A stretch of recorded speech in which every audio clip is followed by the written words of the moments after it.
No. What about me?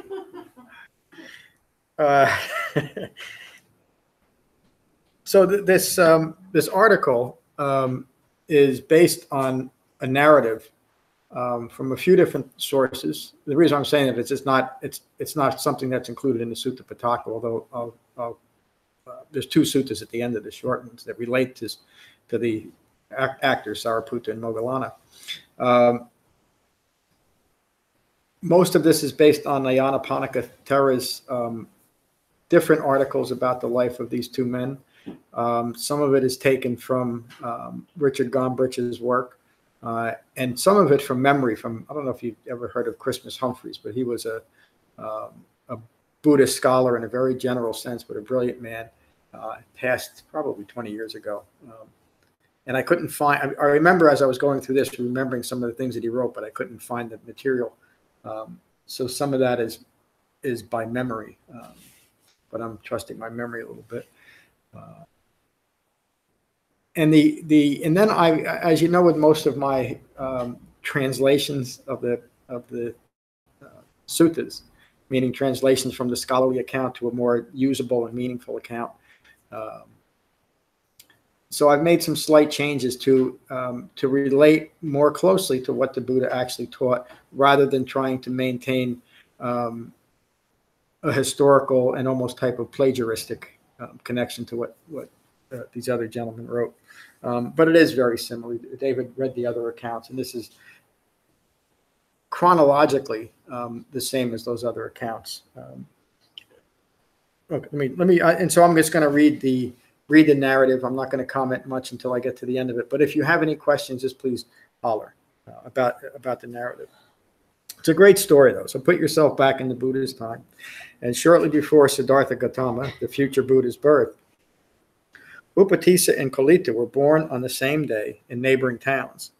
Their parents were highly respected, and as such, and according to custom, their names are in reference to the towns they were born in. They would become two of the most accomplished and important members of the original Sangha, becoming known as the Venerable Sariputta and the Venerable Moggallana.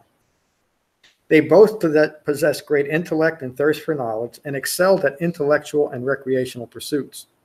Both developed large followings and enjoyed the trappings of wealth, position, and power. As they entered early adulthood, they become uneasy with what they were seeing around them. Much like Siddhartha Gautama a few years later, they became confused and apprehensive, noticing the competitiveness and aggressiveness of those around them. They were beginning to become disappointed in the fleeting nature of life and of sensory indulgences. They both questioned what they were observing, and if life was so fleeting, so uncertain, would not their time be better spent gaining an understanding of human life, rather than continued indulgence in temporary and ultimately unsatisfactory experiences? They hoped to learn something of a truly useful value that they could then bring to the world. When I talk about, and as the Buddha referred to when I was an unawakened bodhisattva, the bodhisattva is a human being that has great compassion for other beings, other human beings, and yet they're lacking the wisdom of Four Noble Truths to apply that properly.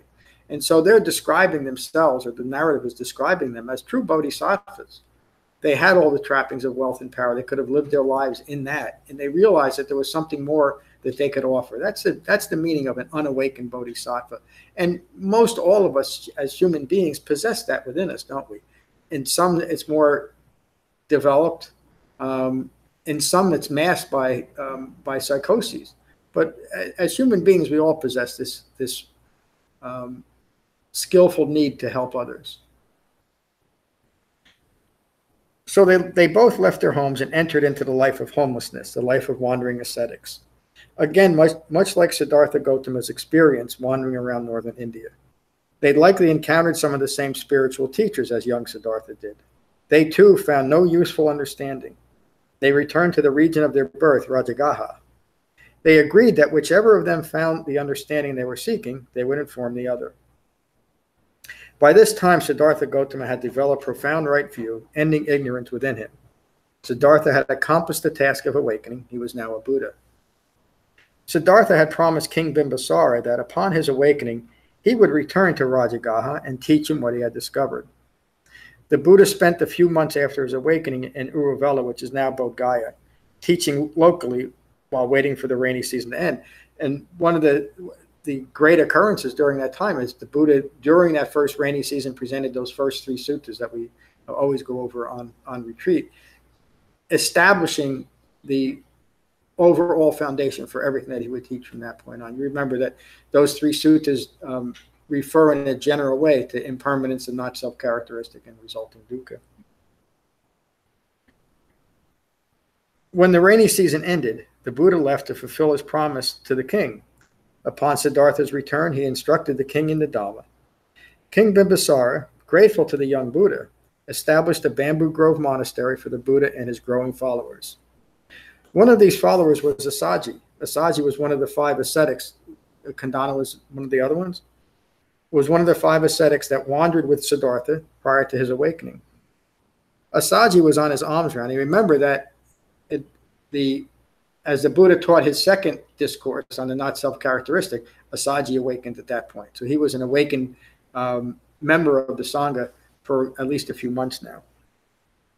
Assaji was on his alms round one day when Upatissa noticed him on the road, impressed by Assaji's calm presence.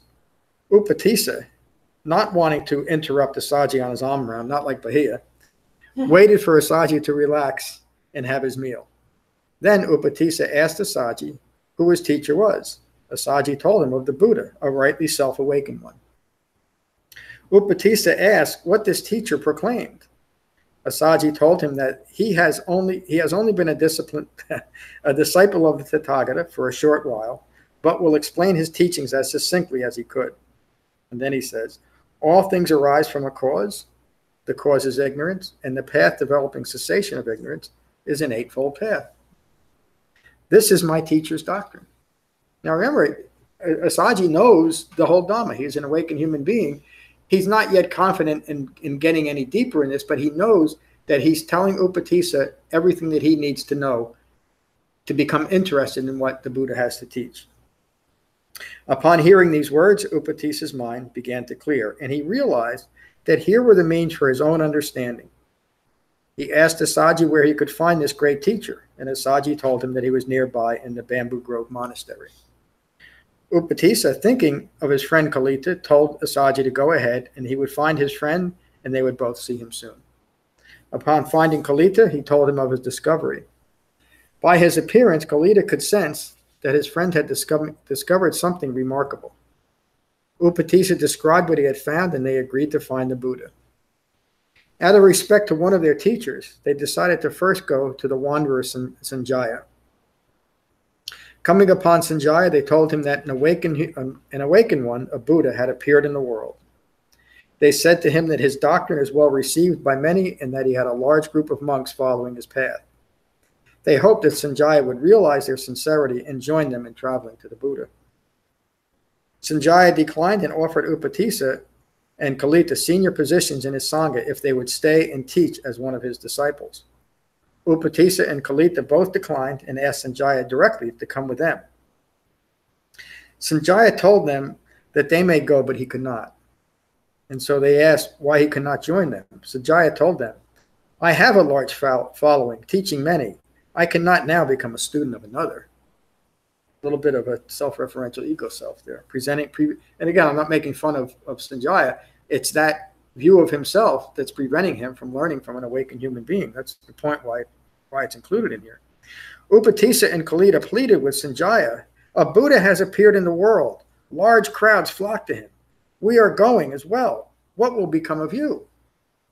Sanjaya replied, what do you think? Are there more fools or wise people in the world? They replied, fools are many, the wise are few. Sanjaya replied, that being so, the wise will go to the recluse Gautama, and the fools will come to me, a fool like them. What's in this now? A commentary here. What Sanjaya understands here is that a large number of followers does not determine the usefulness and effectiveness of any particular dharma. Sanjaya is content to merely have followers, no matter how foolish they are, he is, or his teachings prove to be. Sanjaya knows that fools who wish to continue foolish dharmas will continue to follow him. Those seeking wisdom and understanding will find a Dhamma and a teacher grounded in the wisdom of an authentic Dhamma. It is an authentic Dhamma that determines the usefulness of the Dhamma, we just talked about it, dogma or not the number of followers of any lineage may claim. Upatissa and Kalita took their leave. A short while later, there was a split among Sanjaya's pupils, with about half of his 500 followers also leaving to find the awakened one. When the two wanderers arrived at, and like Dave was talking about, the narrative gets into, they left, all of them left, and then 250 came back to him. The net result is 250 left. When the two wanderers arrived at Bamboo Grove Monastery, they found the Buddha teaching the Dhamma to a large group. The Buddha noticed their arrival and addressed those gathered. This is what Liz was saying. The Buddha wasn't prescient. He didn't have clairvoyance. He simply understood by the countenance that Upatissa and Kalita had that they had great potential to one day be very important members of the Sangha. And so noticing that, he said to the group, these two wanderers, Upatissa and Kalita, will one day be my chief disciples. Upatissa and Kalita approached the Buddha, bowed, and sat to one side. They requested the going forth, meaning entry into the Sangha and training in the Dhamma. This is another very important point. This is how the Buddha ordained everyone that showed an interest. There wasn't any special initiations or empowerments. Some of the great Zen fables talk of I can't think of who it was who approached Dogen. He wanted admission into the Sangha, and Dogen kept closing the door on him. And finally, it's on the tip of my tongue, I can't think of it, chopped off his left arm, maybe his right arm, but chopped off his arm to prove how committed he was to the Dhamma. Of course, the Buddha never made those requests. He simply wanted to notice that you were sincere in your seeking and that you were ready to follow the Dhamma. And so in that way, you're establishing your own ordination, and the person ordaining you, meaning the Buddha in this case, is simply acknowledging what is within you. You don't have to prove yourself any further beyond that. The Buddha accepted them immediately and reinforced the effectiveness and the purpose of the Dhamma by saying, join us, bhikkhus, live the pure life to end suffering. Getting right to the point. This is why anybody would join the Sangha. This is why you would follow my teachings, to live the pure life and end suffering. To people that wanted to continue Sanjaya, they found that lacking. There wasn't enough meat there. So they left and went back. My commentary to the narrative. Avoiding dramatic, ritualistic, magical, or mystical initiations or empowerments, the Buddha ordained Upatissa and Kalita. Their sincere desire and presence established their commitment to the Buddha, his Dhamma, and the Sangha. This is an acknowledgement of right intention, holding the intention to recognize and abandon craving for and clinging to wrong views rooted in ignorance of Four Noble Truths. So you know that I'm always emphasizing the Four Noble Truths, and in particular, right intention. Because right intention is maintaining the right intention to recognize and abandon craving and clinging is a way that we maintain our ordination in the Dhamma. We keep ourselves in the Sangha and in the Dhamma and connected to the Buddha in that way by simply holding that right intention, which of course follows from initial right view. Upon ordination, Upatissa is given the name Sariputta and Kalita is given the name Moggallana. Moggallana left for a nearby town and started developing what he had learned and developed wisdom, virtue, and concentration, the three elements of the Eightfold Path. In short order, he attained the goal and his mind cleared. Sariputta stayed with the Buddha. A few weeks later, the Buddha was giving a discourse to Sariputta's nephew, Diganaka. The Buddha was expounding on the impermanence of feelings and thoughts, the arising and the passing away. Sariputta listened with mindfulness rooted in concentration. Upon hearing the Buddha's words to his nephew, Sariputta's mind cleared and he attained arahantship, awakening. My commentary again to the narrative. In most narratives, there is a rather lengthy explanation of encounters between these actors throughout their past lives. An overemphasis on past lives was common during the Buddha's time and continues today. The authority for most, but not all, references that overemphasize the importance or overimportance of past lives is found in the Jataka fables or the Jataka tales. The Jataka fables are stories of past lives of the Buddha and other significant actors who were contemporaries of the historical Buddha. The Jataka fables are included in the fifth book of the Sutta Pitaka of the Pali Canon, known as the Khandaka Nikaya. Most scholars agree that this fifth book was a convenient repository for material that, due to the subject matter, was deemed inappropriate for inclusion in the other four collections of the suttas. That doesn't mean that many of what's included in the Khandaka Nikaya is not important. It just couldn't be classified the way that they were classifying and separating the different books of the other four books of the Sutta Pitaka. They just didn't fit. And so the Jataka tales are something that was later included into that fifth book, simply to have the reference to why, and I think a distracting reference to why there would even be talk of past lives. Now, remember what we just, the series of 4 articles that we went through about how the Buddha taught, why he discounted other things, including, and he speaks in those 4 suttas, the Buddha speaks directly to saying, when you try to do not establish yourself in the past or try to establish yourself in the future. He's talking specifically about past lives, isn't he? And he said this repeatedly over and over again because it was something that kept coming up. He noticed that people were getting almost transfixed with this notion of past lives and future lives. And if you fall into that, then you're going to fall into the trap of doing things simply to manipulate a more pleasant future birth, which is really how, unfortunately, how merit is taught today in modern Buddhism and other things. If we simply follow the 10 commandments, we don't really have to do much else, but we're going to get a chance to go to heaven and be at God's right hand. That might be true, but that doesn't do anything for developing understanding in this lifetime, does it? And the other ways that this is presented. So again, it was very common. The Buddha always said, do not look into the past, don't look into the future, look at what's occurring right now. In the case of the Jataka fables, these tales were likely included to provide relevance to common beliefs of the time.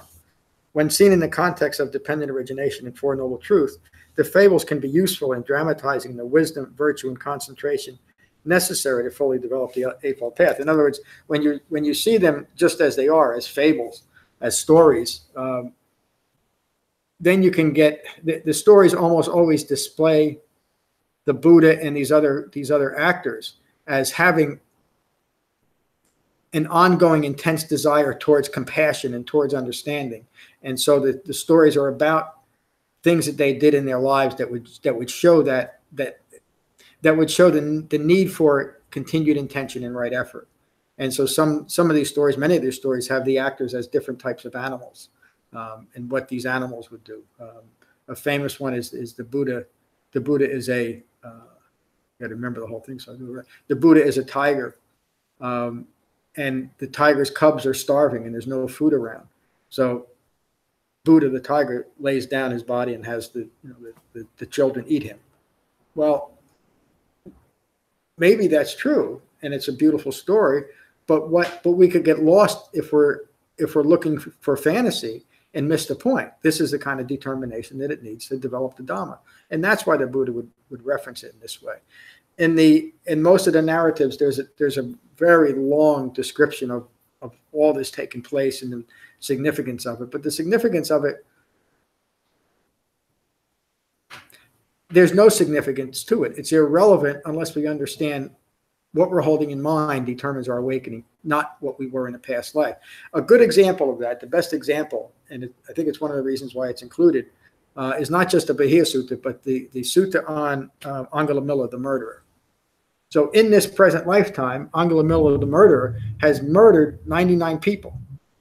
And I'm going to say it again, he's so enamored with his own prowess at murdering people is that he cut off a finger and he made a necklace of these 99 people to continue to intimidate people. And he's walking around northern India and he encounters the Buddha walking down the road, and he spots the Buddha. He says, "That's number 100. I'm going to get him." And again, there's kind of a long description of how he can't quite catch up to the Buddha until the Buddha finally slows down enough where Angulimala now encounters the Buddha. And he's so taken by this human being's calm demeanor and his countenance that he doesn't try to kill him, and he listens very briefly to the Buddha teaching him the Dhamma. Angulimala's mind cleared. He never harmed another soul, and he became an awakened human being. So even though karma in past lives would say, well, he's going to have to go through many, many lives and suffer the same suffering that he caused on others before he could even awaken. Well, that story alone says that's not true. Once we let go of all wrong views, it doesn't matter what we're dragging along with us. If we let go of those wrong views, we're letting go of all those past lives in this moment. And in this moment, we awaken.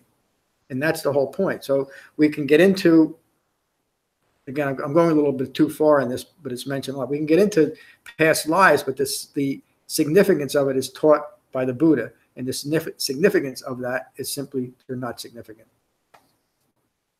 Did I make that point well enough? I can let it go.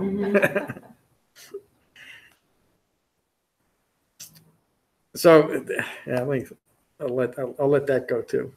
I'll conclude this commentary with this. The Buddha did describe past lives much in the same manner as it described karma. The Buddha used the common word karma or kama, K-A-M-M-A, the Pali word, to show the proper understanding of a common word and concept by using the word in a completely uncommon manner. In other words, he was just using words that people were familiar with. He used this strategy throughout his teaching career to show the significant difference between what he taught and what others believed and presented as doctrine. He did the same thing when mentioning past lives. The Buddha would also discount the importance of knowledge of past lives and emphasize the Eightfold Path that united mind and body with what is occurring in our lives as our lives unfold.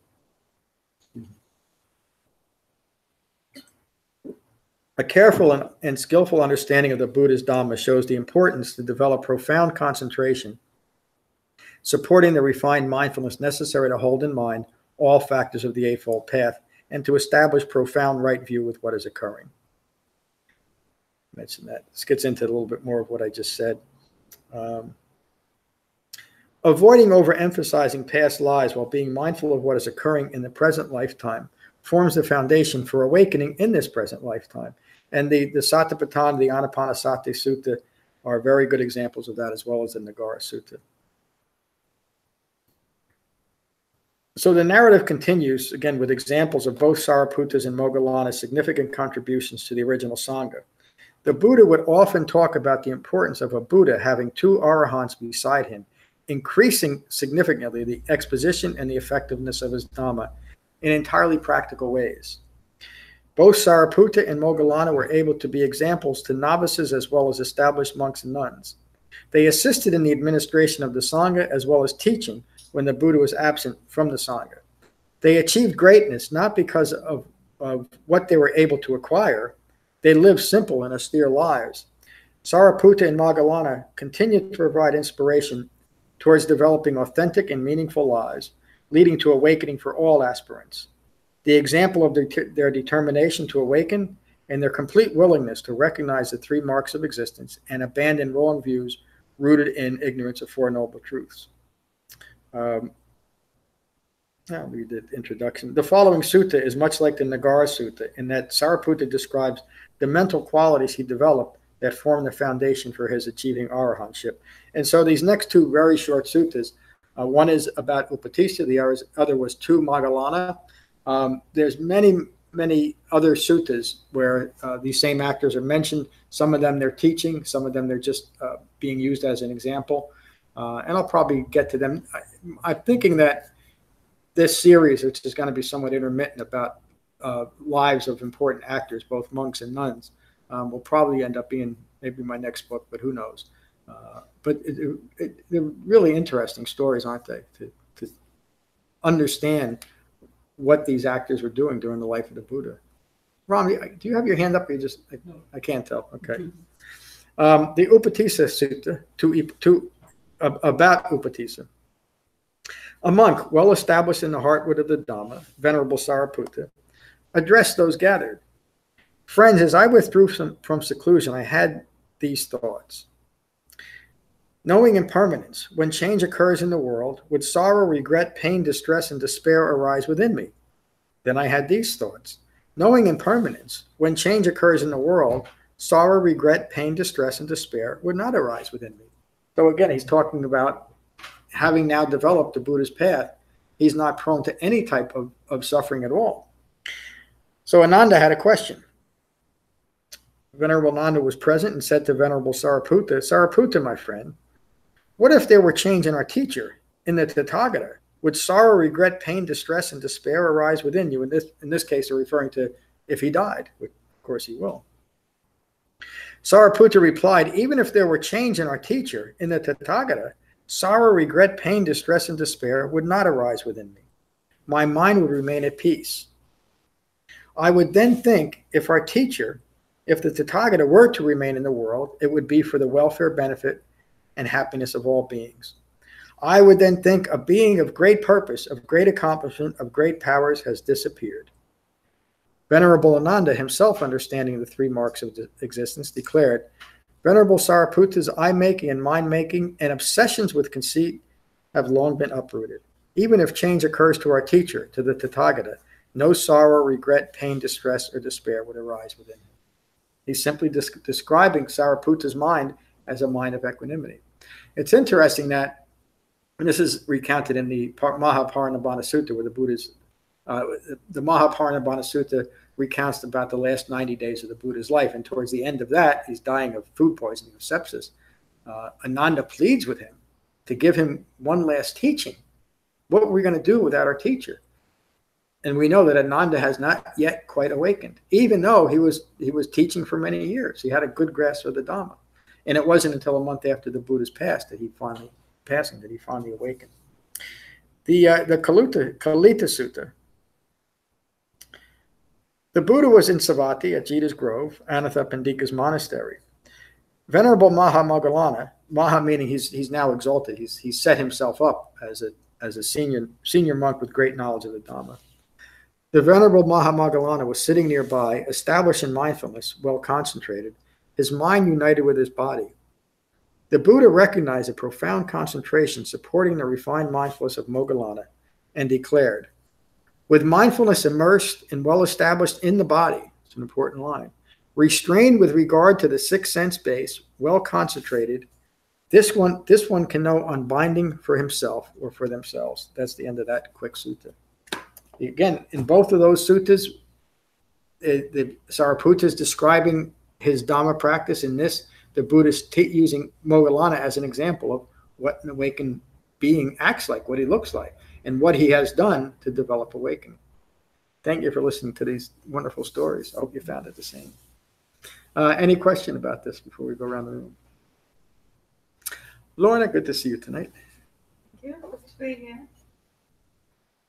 Well, I first read this at home after we got John's newsletter. I read it, and it sort of struck me somehow that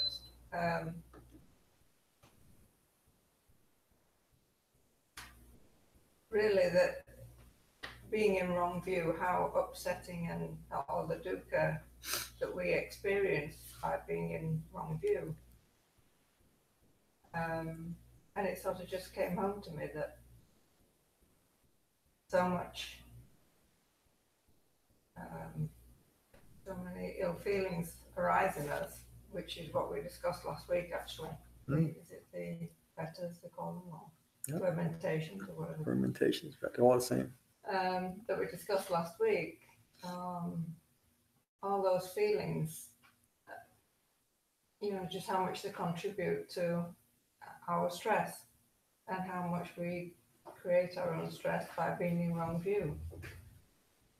And I thought it came to me that the Buddha's teachings really are not really to try and get us into right view. The Buddha teachings and the Eightfold Path are for us to really understand wrong view. Yeah, be negative. So,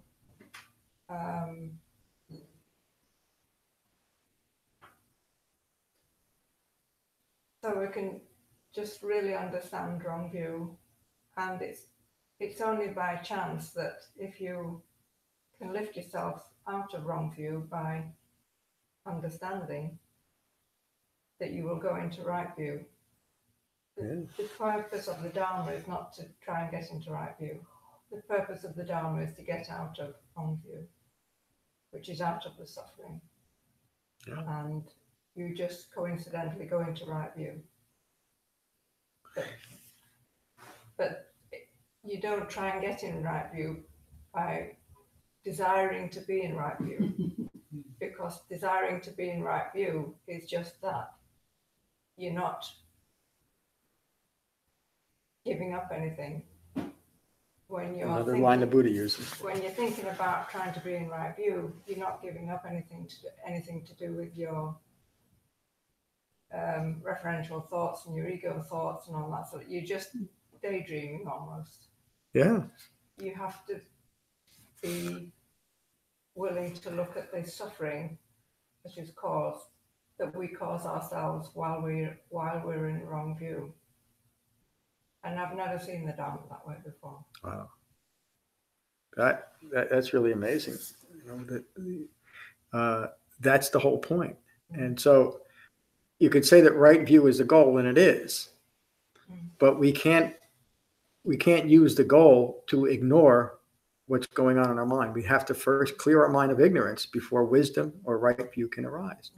And so the Buddha was very, very clear. That's what I mean when he's taught via negative. I mean, we have to be willing to look at the negative. So it's something, using the word dogma again, a dogmatic religion would just simply say, just be as good as you can be, and you're going to be good to go. You'll get your reward. The Buddha realized the futility of that.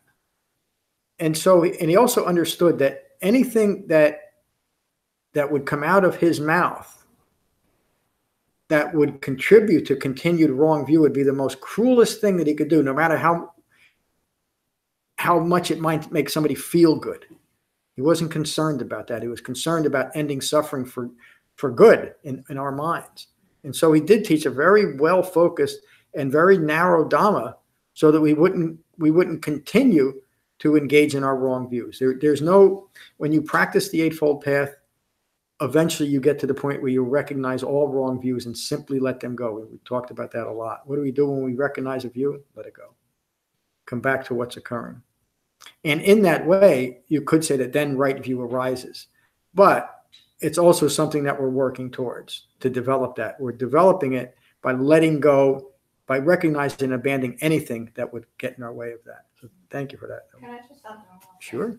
There was a line that you said that, I've just forgotten it, but you read it tonight, and all wrong views are derived from something.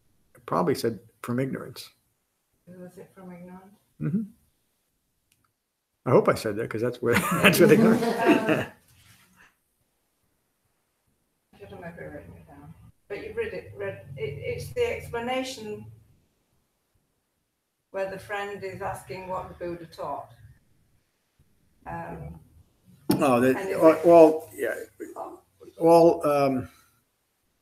All things have ignorance as their cause. Yeah, that's it. Yeah, and again, we're not talking about. Again, you have to have the context. When he's talking about all things that contribute to suffering have ignorance as their cause. Just say that full line again. All things have ignorance as their cause. And the cause is? Well, the cause is ignorance, okay, and the cessation of ignorance is the Eightfold Path. When I read that, it actually caught my breath. I just stopped, because I hadn't seen that all things are caused by ignorance. All things are caused by ignorance. I had never seen that before. And when I read that, it just, as I say, time just stopped whilst I just had to absorb that. Yeah, you do. That's an essential, it's an essence of the Dhamma. Yeah. You could say that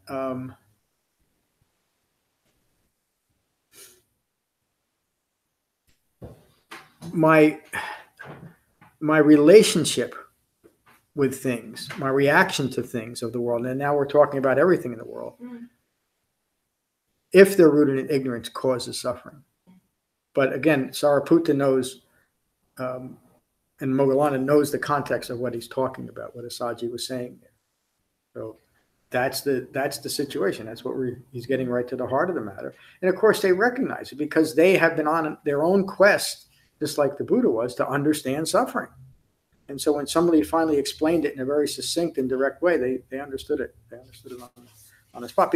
But that's part of their preparation too. They weren't looking for something else. They weren't looking for a magical or mystical way of dealing with life. They're looking for a very practical way.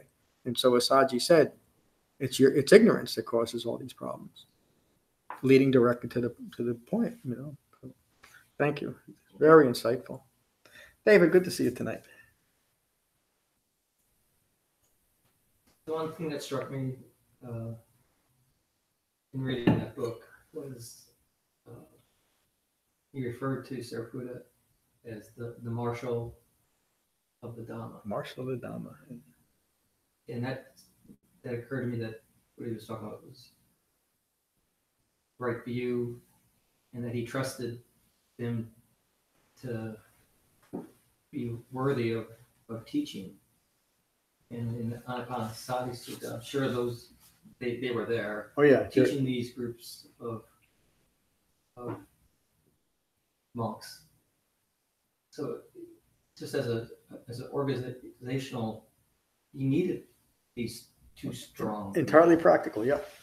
And I'm sure tomorrow you're going to be talking about within a Sangha how you can easily get off. Yeah. Tweaking it to fit and taking a little bit from here, and why can't we do this? Yeah. And these guys were right to the heartwood, not wavering from that. Yeah. It's so important. Thank you for seeing that.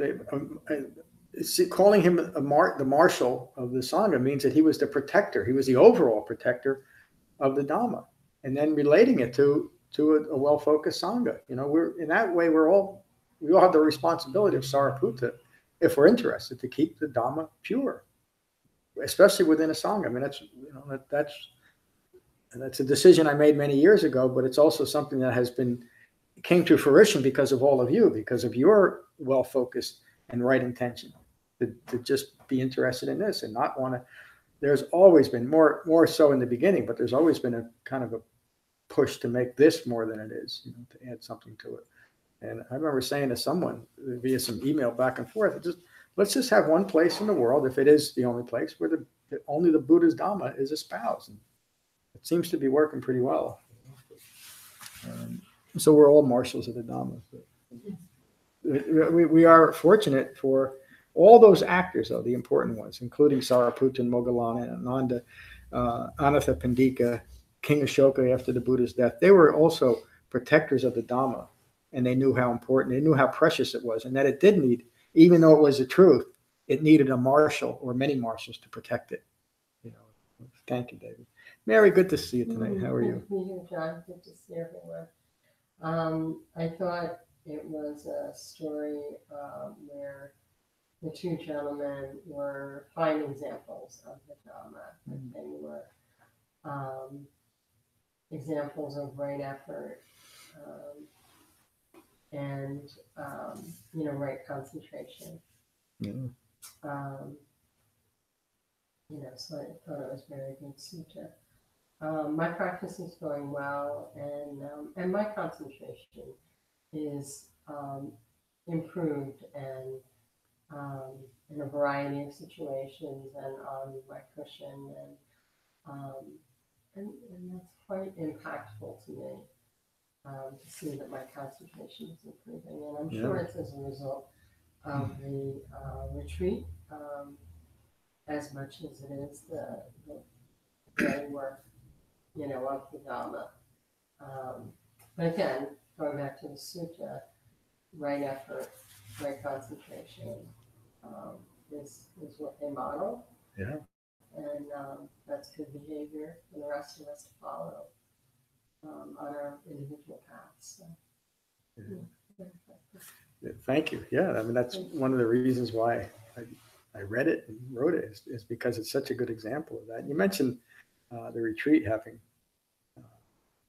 a great contribution to your concentration. And I think with Lorna and I had a great talk on the way back that we do go through an awful lot of material. I think there was 12 suttas that mentioned and gave. But nobody could absorb all that except unless you're Kandana in those 3.5 days. But the point is that now this is within you, and it's with our continued right effort that we're able to really integrate those things that we learned. And that's the end result of it, is ever increasing concentration and a proper framework for our mindfulness. So thank you for pointing that out. Helen, good to see you tonight. Thank you. Good to be here. I'm just going to reflect on what Lorna said and take noble silence. Thank you. I'm going to reflect on what Lorna said too, and it'll be on the tape. So, Kevin, good to see you tonight. See you. Nice to be here. Thank you for this. Thank you. Patricia, good to see you. Hi. I know I'm kind of repeating what a couple weeks ago. I actually wanted to reflect on what Lorna said about being able to view things in the right way by becoming aware of the wrong views. Yeah. I just wanted to touch on it because that really hit a good target for me, because since I've been getting into the practice, I've noticed that awareness and that mindfulness of the wrong views start to come back. And just in the last, week, 2 weeks that I've had an active practice again, it's I can notice things more. I'm more aware of my reactions in situations. I'm more, when bad feelings surface, they don't consume as much because that mindfulness is beginning to come back. Thank you. That's outstanding. One of the reasons why I say always be gentle with yourself is because this is a practice where we are always addressing the so-called negative in our life, but only to recognize it and let it go. Not to always establish, oh, my mind must always be positive. In fact, it's just the opposite. We recognize the impermanent nature of all these things that are causing distress in our lives. And again, to just allow them to be. So it's great insight. And it comes pretty quick, doesn't it? Yes. With the right framework, we're able to see it because it's designed to have us when we're established in it. It's designed to show the result of our wrong views. And that's all they are. And it's the reason why we shouldn't take it personal is because we understand it's the common human problem. Everybody has this, is stuck in wrong views in one way or another. There's nothing personal about it. We're not doing anything wrong. I would say that the only thing we could possibly do wrong is to continue wrong views once we know that there's a way out of that. Thank you. Glad you're here tonight. Diane, good to see you. How are you? Thank you for the ride, as always. I'm glad to be here. I'm glad to hear. Thank you. Thank you. Bonnie, how are you tonight? It's good to see you. Good. Good to see you. And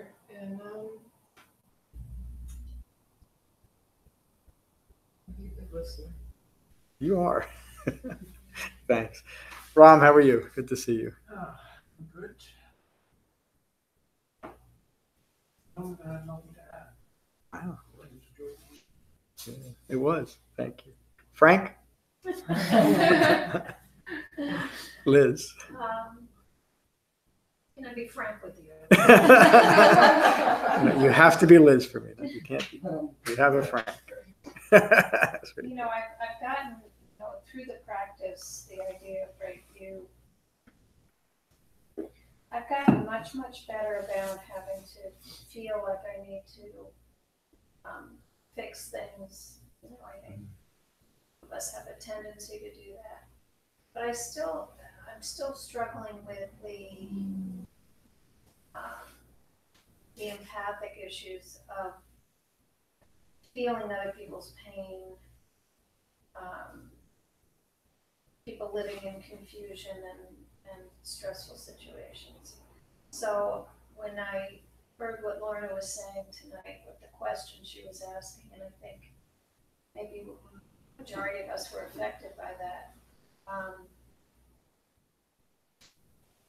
it's a good tool to have, to know that it all goes back to ignorance, and that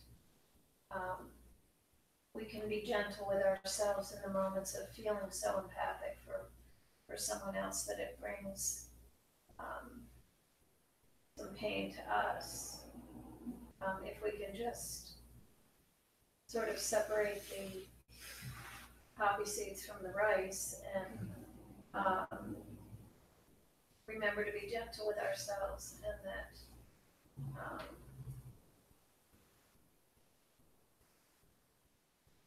as much as you want everyone to end suffering in their own lives, you have to start with yourself. Yeah. Wow. So, Thank you. I'm sorry. no, I'm done. That was really wonderful. When we can understand the ignorance and the suffering and the confusion it brings to our own minds, and we can understand it in others too. And that's true empathy. And it's empathy based on the reality of what things are. And it allows us to see a broader picture of everyone. In other words, this person that's in front of us that we recognize as confused and maybe acting in ways we wish were different, we don't use that to now define that person. We understand that there's more to that person, and that what they're expressing in this moment is rooted in ignorance. We understand that. Imagine if we could all think that way in the world today, and understand that just because a person is presenting himself in a view rooted in ignorance, that there's much more to that person. You heard me say over and over again the story of what set the Buddha off on this path was walking around the countryside, but with this great empathy. He was walking around the same countryside that all the other human beings were walking around, and yet they were ignorant of what was occurring. He was so empathic. He was an unawakened bodhisattva that when he saw a dead man on the side of the road, it so shocked him he wanted to understand that. When he saw the competitiveness, he didn't just dismiss it or not even know it. He wanted to understand, why do we act this way? Where does this all come from?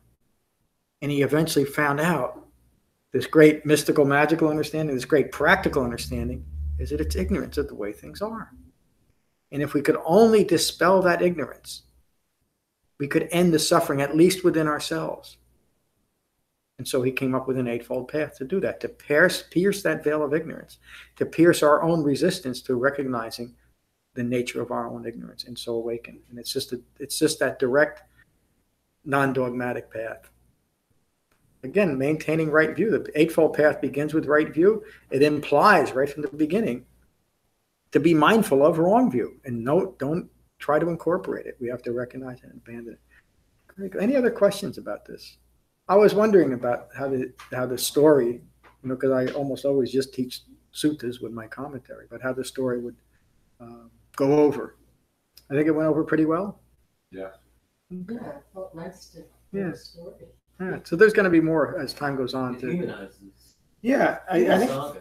Yes, and so I will be doing more of this, taking some inspiration from that book and other sources about the great actors, the monks and nuns. There's some stories of and I've talked about a few of them, like the Kema Sutta and the Kulavadela Sutta, where Dhamma teaches her husband. They're so clear and they get right to the heart of the matter.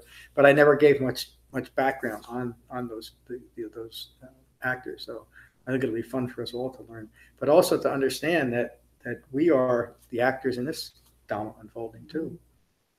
And that's really what I hope to show, that these are human beings that awakened. Maybe getting a little bit more background on them humanizes them more so than we might when you just hear Sariputta said this or Moggallana did that. We know where they came from. They travel the same path that we're traveling, and they achieved greatness in the sense that they awakened. John, I do appreciate occasionally going back and reviewing the structure of the Four Noble Truths and the Eightfold. I find that valuable. I think sometimes I can get lost in the Excuse me. suttas. Once in a while review. I'm sorry. I agree with you. And try not to choke on water. So beginning this Thursday, and the first Thursday of every month is going to be an introductory class. Well, I'll do that. I'm not telling you that if you want to hear that, you got to come on Thursday night, but you might want to. But I will, I'll always come back to that. And at least through the rest of the summer, there will only be a Thursday class on the first Thursday of the month, and it will be an introductory class. We'll see how it goes. Yeah, it is so important. But again, that's on retreat till we we go back to the beginning 3 suttas, and that's a reason to establish that foundation. You can't, if we lose the context, then nothing really matters. So thank you for that reminder.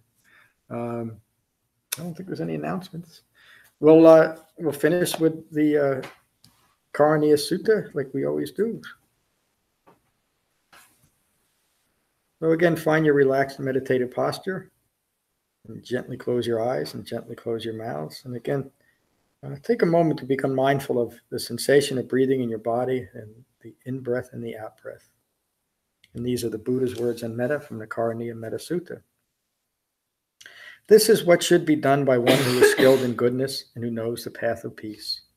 Let them be able and upright, straightforward and gentle in speech, humble and not conceited, contented and easily satisfied, unburdened with duties and frugal in their ways, peaceful and calm and wise and skillful, not proud or demanding in nature. Let them not do the slightest thing that the wise would later reprove. Wishing, in gladness and in safety, may all beings be at ease. Whatever living beings there may be, whether they are weak or strong, omitting none, the great or the mighty, medium, short, or small, the seen and the unseen, those living near and far away, those born and to be born, may all beings be at ease. Let none deceive another or despise any being in any state. Let none through anger or ill will wish harm upon another. Even as a mother protects with her life her child, her only child, so with a boundless heart should one cherish all living beings. Radiating kindness over the entire world, spreading upwards to the skies and downwards to the depths, outwards and unbounded, freed from hatred and ill will. Whether standing or walking, seated or lying down, free from drowsiness, one should sustain this recollection. This is said to be the sublime abiding. By not holding to fixed views, the pure-hearted one, having clarity of vision, being freed from all sense desires, is not born again into this world. Thank you all for a wonderful class tonight. Peace. Thank you. Thank you all.